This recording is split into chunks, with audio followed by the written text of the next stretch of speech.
Na primeira notícia desse vídeo, vamos falar sobre o Fluminense, que anunciou nessa terça-feira a saída do técnico Renato Gaúcho. A decisão veio após o empate em 1-1 contra o Lanús no Maracanã, que eliminou o tricolor da Copa Sul-Americana. E Renato fez o anúncio no final da coletiva após 17 minutos respondendo perguntas sobre o jogo e a temporada, com ele explicando que já havia pedido demissão ao presidente do clube antes mesmo de se sentar para a entrevista.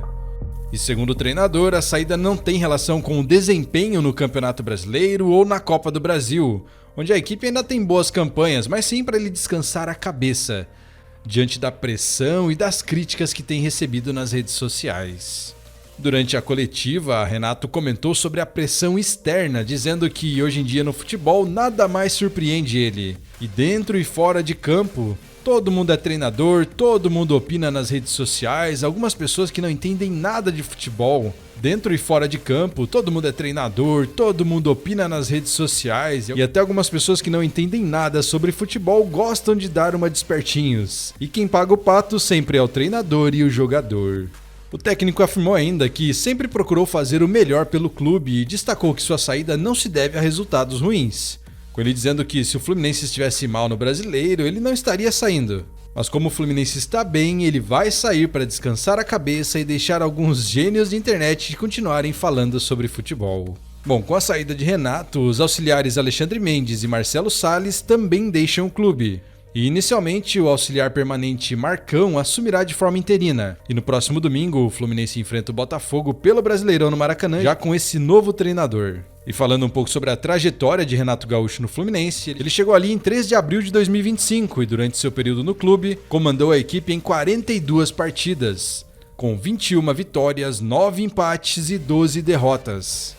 E sob seu comando, o tricolor chegou às semifinais da Copa do Mundo de Clubes e garantiu vaga nas semifinais da Copa do Brasil, que serão disputadas em dezembro contra o Vasco. E no Campeonato Brasileiro, a equipe ocupa a 8ª colocação atualmente. Então, a partir de hoje, Renato Gaúcho fora da direção do Fluminense, culpa aí o pessoal da internet, os gênios da internet que gostam de dar seus palpites. Eu quero saber a sua opinião. Acha que ele está certo e essa justificativa é válida ou não? Ele não deveria dar atenção a comentários de redes sociais, deveria focar apenas em seu trabalho no clube.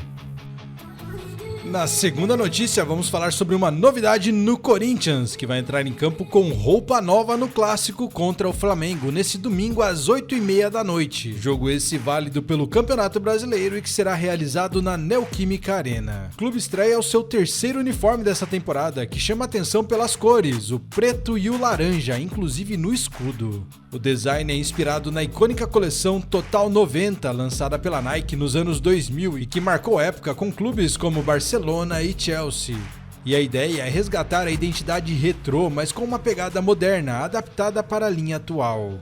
E antes do jogo, o Timão também prepara uma ação especial. Irá exibir uniformes alternativos de outras temporadas, dando um clima nostálgico para a estreia. Como nos últimos compromissos em casa, o clube já havia mostrado camisas históricas das linhas 1 e 2, relembrando a trajetória de diferentes gerações do Corinthians. O novo uniforme ainda será oficialmente lançado pela Nike nesta semana, mas desde o mês passado, imagens do modelo já circulavam pelas redes sociais, aumentando a expectativa da torcida. E vale lembrar que no primeiro turno, quando enfrentou o Flamengo no Maracanã, o Corinthians também estreou pela primeira vez a sua camisa principal dessa temporada, a branca com shorts preto.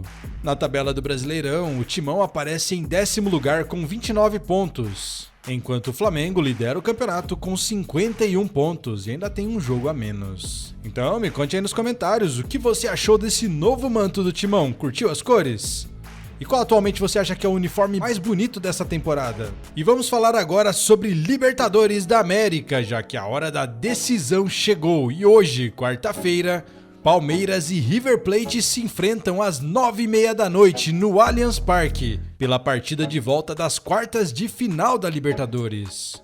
E esse jogo terá transmissão da TV Globo, além da cobertura em tempo real pelo site do GE, para você que não vai conseguir assistir ao vivo pela TV.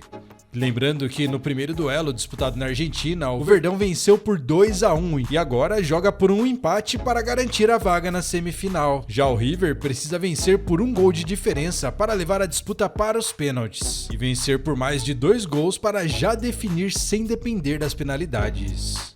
O time de Abel Ferreira chega embalado, invicto a 11 rodadas no Campeonato Brasileiro, com o Palmeiras tendo goleado o Fortaleza por 4-1 no último fim de semana, mesmo poupando boa parte dos titulares.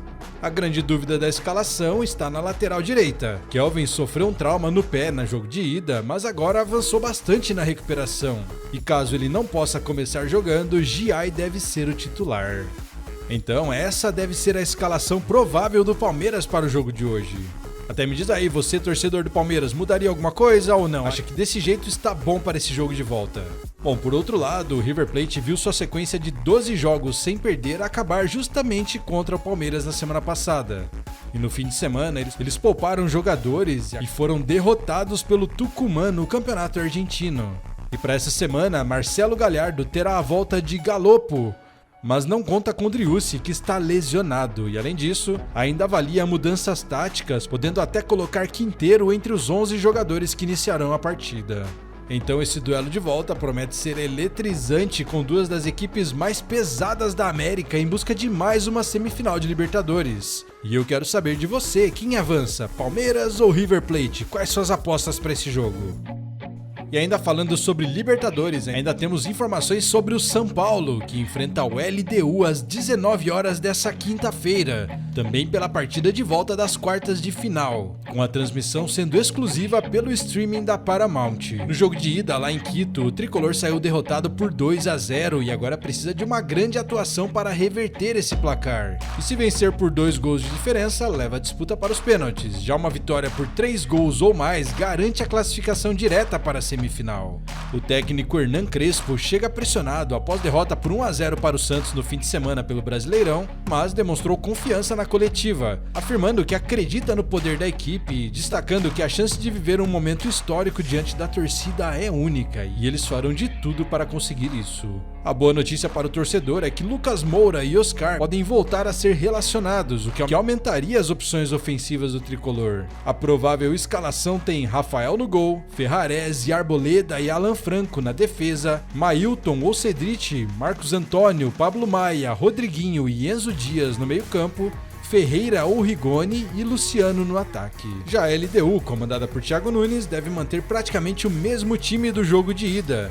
E com a casa cheia e a atmosfera de decisão, o agora Morumbis promete ser o palco de mais uma noite de Libertadores inesquecível. E eu quero saber de você, será que o São Paulo consegue reverter esse resultado contra a LDU e confirmar sua vaga para a semifinal? Ou não, o tricolor paulista deve ser eliminado nessa fase da Libertadores?